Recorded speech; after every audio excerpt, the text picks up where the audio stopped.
Support for 10,000 Things comes from Third Place Books. With 3 store locations in Seattle, Washington, Third Place Books offers a wide selection of books, gifts, and over 250 author readings a year, in-store or online at thirdplacebooks.com. Hi, I'm Sasha Koka, host of the California Report magazine. Every week, we bring you stories about what connects us in the giant, diverse Golden State. Because what happens in California changes the world. I love this place. We were once seen as like the place to be, California. The land of milk and honey. That's where you go to Sunshine State, but we just have challenges right now. KQED's California Report magazine. New episodes drop every Friday, wherever you get your podcasts. Persistence is often thought of as an admirable quality in the way that society might also over-celebrate the ideas of endurance or discipline. These are qualities commonly associated with notions of success. We need persistence to adapt to life in a new country, train for a marathon, pass a qualifying exam for a doctoral degree, and achieve at very high levels.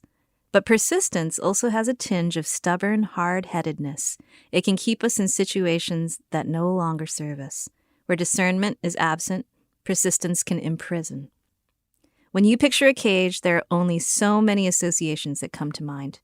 There's a world that exists in which a cage represents safety, perhaps the home in which an animal was raised or domesticated. The animal has never known freedom and doesn't question the cage. But the more obvious way to think about a cage is as a space that holds you back and limits your movements, a claustrophobic and narrow place that you want to break out of and leave behind. Then there's maybe another perspective that views the cage much differently, as a place of liberation. Jenny Liou has been 10,000 things: a student, a mother, a poet, a teacher. And by the time that she was 30 years old, she was also a competitive, professional, mixed martial arts cage fighter. When you're in a cage fight, it's like if you land on the mat, you feel the whole cage shake. Usually it's a loud noise too, because you're just like hearing like the layers of wood like smack against each other. The playing field of a boxing match is a ring. The space of a cage fight is the cage. It is open on top, chain link on the sides. Usually it's like a canvas pad on the bottom. It's kind of shoddily constructed, so it's like a little bit of padding over some plywood, and it's been hurriedly assembled by who knows who. Like, you feel like you're in something really loud and flimsy while you're fighting.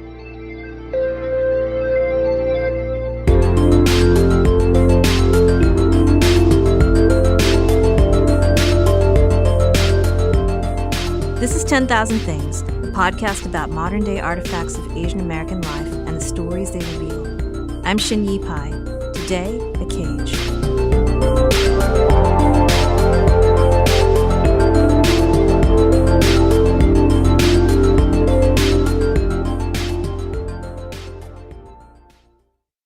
Support for 10,000 Things comes from Third Place Books. With 3 store locations in Seattle, Washington, Third Place Books offers a wide selection of books, gifts, and over 250 author readings a year, in-store or online at thirdplacebooks.com.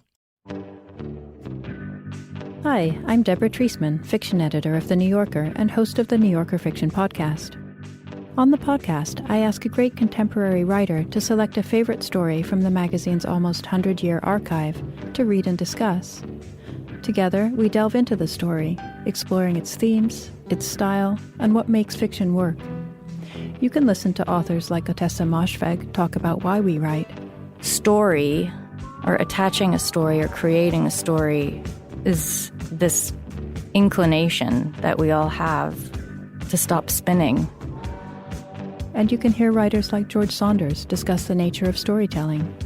On the first read, you accept these things as descriptions, and they make you see the scene. But every line is a chance to inflect the reader's mind. You'll discover new favorite authors and read old favorites in new ways. Episodes of the New Yorker Fiction Podcast are released on the first of every month. Listen and follow wherever you get your podcasts.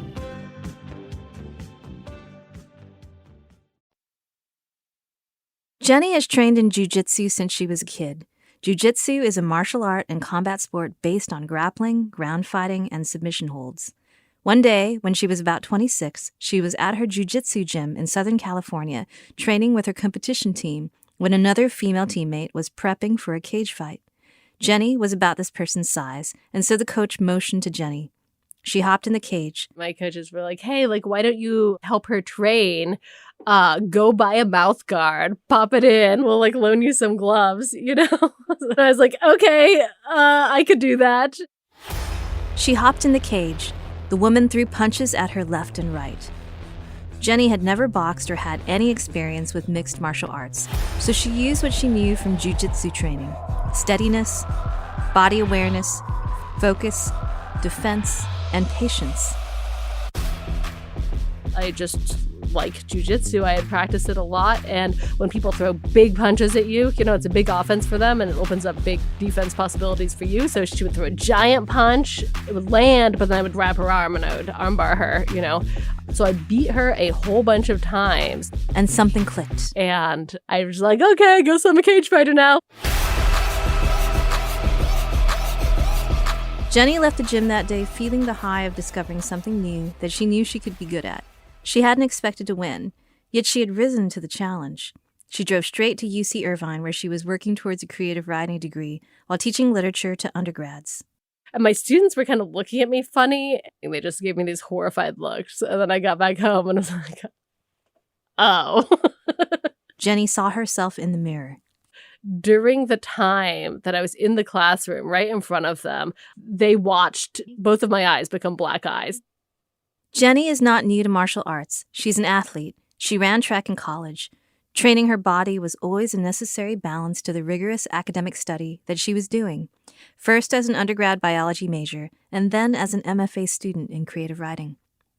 There's a model minority stereotype that Asian Americans make for particularly good students. Outdated notions that our parents chain us to our desks, send us to cram schools, and castigate us for an A-. But the truth is, some of us are often high achievers in our own right because we love what we do. Motivation can come from an environment, but it can also come from within. Jenny knew deeply what it was like to develop a discipline. Her foundation in jiu-jitsu gave her that gift, and she applied that lens to everything. It's how the stress of competition was manageable.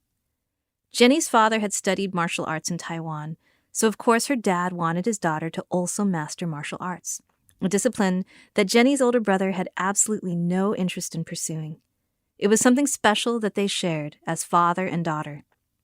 Jenny's dad had specifically studied Shaolin Kung Fu, a form of martial arts that's depicted in some of Bruce Lee's old movies. But there were no schools for Shaolin Kung Fu in Moscow, Idaho, where Jenny grew up, so her father enrolled her in the only martial arts school he could find, Brazilian Jiu-Jitsu. I don't think he was ready for the discrepancy between those two sports because they're very, very different. If Kung Fu is kind of a lot about the set forms and the mythology of the sport, Jiu-Jitsu is all about hugging someone really tight and trying to choke them unconscious. So really different approach. Yes, absolutely. Martial arts was even part of her parents' meet cute story.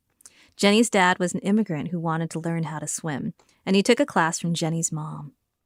She left work as she was walking home, and she just got jumped by some teenage boys. And my dad intervened and saved her from the angry mob of teenagers and then asked her out. And so I think martial arts are kind of written into my family's personal mythology. She continued to train at the jiu-jitsu gym. At the time, she was the only woman on their fight team. So when Jenny entered to compete in her first cage fight, her teammates had advice about her performance. You need to not be afraid. Make sure you stand your ground. Jenny, no matter how scared you are, do not move, do not back up, do not give an inch. It's not in my nature to back up or give an inch anyways. Not backing up and not showing vulnerability is a deadpan strategy for holding one's own in a fight. The inscrutability and tenacity of the fighter allows them to show more resolve and intimidate their opponent. This ability to maintain one's composure and not walk away in even the most challenging of emotional circumstances is also a familial expectation for a good Asian American daughter. I mean, not the part where you're like in gloves and with a mouth guard in a cage, but just that sense of whatever comes your way, you're going to be impervious. You're going to keep it together and be perfect and play the violin, in my case. You're taking it. You're taking it. Yeah, exactly. Yeah. Part of being impervious to whatever comes your way is also being able to maintain family harmony at all costs and to live up to a range of expectations. This can be particularly tricky as a female who may be expected to be both an obedient, dutiful girl and someone who may have to step into a masculine role on an ad hoc basis. It took a long time for it to even occur to my dad that his daughter might step into that kind of more masculine role. I think I resented that it automatically belonged to my brother. In a lot of Chinese American families, boys are favored if not revered, while daughters are subjected to double standards of behavior, undervalued, and overlooked. The huge disparity in gender privilege can lead to conflict. These are fights that go beyond sibling rivalry into terrain that's far more destructive and damaging. My brother could do whatever he wanted, and I had an 8 o'clock curfew unless I brought my brother with me for protection, which resulted in a lot of fistfights between my brother and I think because, and I'm like not a violent person, it's not like I was going out and fighting with anyone else at the time, but it was just like this sense of like my brother just like cocky because everyone told him he was the protector and he could physically best me, and me being like, there is not a chance that you could possibly beat me in a fight. Jenny says she was wildly outclassed in her first cage fight. Her opponent had real boxing skills, which is not a part of jiu-jitsu. In this instance, Jenny says it would have been smart to back up and retreat, make some space. Definitely from a strategic point of view, what I should have done was like backed up and gotten out of the way and made some space. But I was just like, I've been given the instructions not to move. I'm like fearless. I'm going to be right here and I'm not, and then I just got punched in the face for 15 minutes. After the fight, her coach asked, why didn't she move back? I don't know. It was all about technical performance and no emotions. And it did not occur to me ever that I should have taken a step back. She'd taken the advice she'd received from her teammates to heart, to her own detriment. Her persistence and her ability to endure prevented her from listening to her own body. She was badly battered. Jenny says losing so dramatically is actually the least dramatic way to lose. There's no mystery in it. You just tolerate failure for a good 15 minutes and take the beating. By her second fight, she was savvier. She fought differently. The second fight, she won. The MMA competitor's routine is all-consuming and unforgiving. It requires self-sacrifice, austerity, and ongoing persistence, and is basically a full-time job. But somehow, Jenny fit training in around her graduate studies. I would wake up, run, panic write my dissertation for maybe 4 hours, go to the gym, lift some weights or whatever, go back, write a few more hours, and then I'd be like, okay, it's like now I go train. And then the afternoon, like all the way through the evening, usually I would try to spend in the gym, a combination of doing my own workouts and coaching other people and just being on the mats, like sweating and learning. In addition to training, there's also the weight management. Fights are organized into weight classes, and so Jenny also worked with a nutritionist to get her weight down to her fight category. Sometimes that meant dropping from 140 pounds to 115 pounds, fast, to gain a competitive advantage. And it was brutal, and you have to do all these little things to trick your body.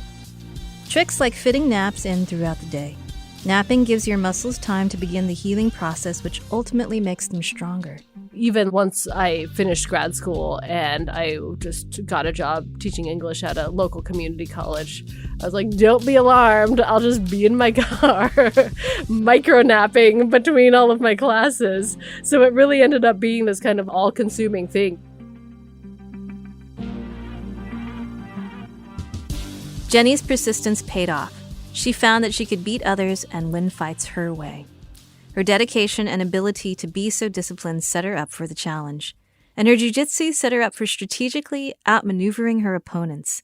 They'd attack, and she'd avoid their advances and channel their aggressive energy into defending herself. It set her up to be a great underdog. physically speaking, I'm nothing special, right? And I think I actually really loved that because it was like every last little bit of this is going to be like determination and fearlessness and weird sneaky skills. During Jenny's first year of fighting, she won 3 matches and lost just 1. She grew as a fighter, ascending from the amateur realm into the professional realm by the time she was 30. She went from small leagues to competing in the Invicta FC, an American professional MMA promoter dedicated to women's mixed martial arts. If she won a fight, she might even make more money in a single night than she did for a whole semester of teaching. Her confidence was boosted by these wins, but there were other things impacting how she felt about her performance. In stark contrast to the brutality of cage fighting, there was another spectacle at play, a display of feminine sensuality. Jenny's manager let her know that she was required to look a certain part. Rosy blush was swept across her angled cheekbones, and her lips were stained with pink gloss. Dark eyeliner outlined her Asian features. Her brows were carefully shaped, and her long hair was teased into feminine waves that cascaded past her shoulders. He was like, if you want to do this, like, you need to understand like what the sport is for women right now, and you need to be willing to look like a model and fight like a man. Capitalizing on the image of a sexy, strong female warrior was fun for a little while, when Jenny didn't take it too seriously. But it could be frustrating too. You can't just walk in and be your authentic self. You walk in a like particular and very narrow mold, and I felt like people were like very willing to sort of like fetishize Asianness in that arena. Ultimately, the bipolarity of these roles left Jenny feeling like she couldn't be herself. Even when she was the pro athlete in the spotlight, she needed to look the part of glamour girl. If you had asked me who I was, I probably would never have answered cage fighter. These expectations were hard to live up to when Jenny was there to focus on the fight, the thing she'd been training for. And she knew that steering clear of the promotional side of things was not doing her career any favors. She couldn't play at being an exotic piece of arm candy. It just didn't feel like something she could do. But I don't feel that that's the part of the game that really traumatized me. I think the part that I struggled with much more, it was the part of the sport where it's like you perform that emotionlessness, like nothing is hurting you. That stoic, show-no-emotion mask that revealed little to nothing was also an expectation of her Chinese culture. This part of MMA felt too natural to Jenny, like part of her had shut down in places, the parts of her that allowed her to shut out the reality that she was being physically harmed, when really the pain ran deep. I've had my shin cracked, this eyebrow completely split open, like my nose broken, a bunch of fingers broken, and if like one of those injuries happened to one of us right now, it would be like stop everything and like go to the hospital and fix that. And when it happens, like in a cage fight, you cannot even let the emotion flicker across your face. And I think that for me was like really hard because you learn like winning is never, ever, ever showing when someone has like hurt you. Well, yeah. And you're talking about that coming through the martial arts, which is interesting because I think the other way that it can come through is through our cultures and our families. Like I know for me, there's a certain amount of emotional distance and restraint in my family, a lot of control around not showing emotion and putting forward a certain kind of face. Oh, I absolutely relate to what you're saying about putting on a certain kind of face. I think it was that thing that was already there, like as an Asian American woman. And I think it's taken a lot of, big steps back from both of those roles to be like, if someone or something is hurting me, I am going to step back from it.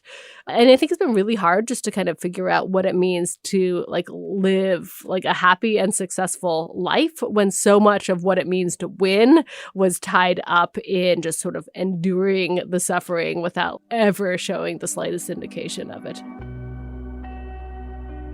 As an Asian American woman, I too was socialized to believe that suffering was just part and parcel of being human. There's even a noble truth in Buddhism that speaks to this very thing, the notion that life itself is suffering. I focused on that truth throughout my 20s and 30s, and that false belief led me to stay far longer than I ever should have, in relationships that caged me. Until my 30s, I completely overlooked that there's another noble truth. The truth that there's an end to suffering. You just have to choose to get off the wheel of suffering and change your relationship to it. Jenny ultimately couldn't stay with the sport, although she really loved it. Yeah, I think there's a couple of reasons why I stopped fighting. The first was a promise to myself that I would stop when I turned 35. The second was a promise to my husband, who likes all sorts of sports but considers cage fighting like utterly barbaric. Jenny fought her last fight. It was a close fight. She barely lost. It made her wonder, what if? Maybe she was retiring too soon. I eventually got tempted into one more fight after I had decided to retire. And so I fought like the multiple-time world kickboxing champion. And that was the ultimate underdog fight. And people bet on MMA fights, so I could go on the internet and watch the world betting against me. This is the fight where, like, if I win, I will be super famous instantaneously. And if I lose, meh, I was going to lose anyways. Jumping ahead to the end of the story, Jenny's fight did not go well. It was the first time I've ever been scared in a fight. Jenny was pummeled by her opponent, who has won championships in boxing, kickboxing, and MMA. Jenny averted her gaze and spun her body away from confrontation. I knew I wanted to like step away from the sport and raise a family and do all of that. And I was starting to feel like protective of the future in a sense, where like up until that moment, I've been like, what happens, you know, just kind of living in the moment. And I had stopped feeling that way. And then I got technical, knocked out. I got liver punched so hard that I couldn't stand.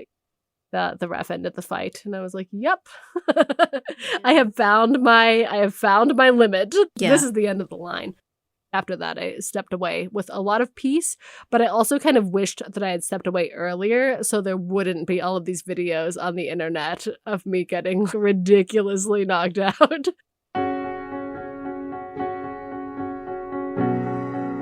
Cages are like stereotypes. They can confine and circumscribe our movements while putting on display our strengths and vulnerabilities. But ultimately, choosing our own freedom is the decision to walk away from the cage and towards a world in which we can be and do and feel beyond the body's suffering and understand that there's something to be gained, something to be won in giving up a need to win a fight. In letting go of persistence, we can give ourselves permission to care for ourselves, knowing that harm does not have to be any part of our survival.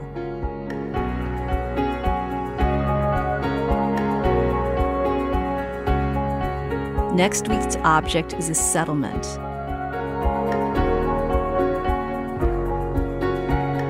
"10,000 Things" is produced by KUOW in Seattle, a member of the NPR network. Our host, writer, and creator is me, Shinyi Pai. Whitney Henry Lester produced this episode. Jim Gates is our editor. The show art is designed by Eason Yang. Original music is by Tomo Nakayama. Our production team includes Michaela Giannotti-Boyle, Hans Twite, Amelia Peacock, Brendan Sweeney, and Marshall Eisen. If you like this podcast, KUOW has a lot more great audio for you. Search KUOW in your podcast app and see what piques your interest. KUOW podcasts are made possible through community funding. You can support 10,000 Things and other KUOW podcasts by making a donation of any size at KUOW.org. There's a link in the show notes. And as always, thanks for listening.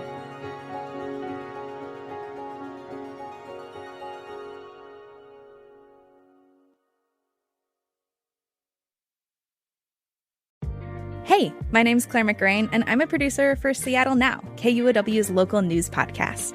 There is a lot happening in our region, and it's a lot of work to keep track of it all. We'll get you caught up on the latest news and take a deep dive into something happening around the city, all in under 15 minutes.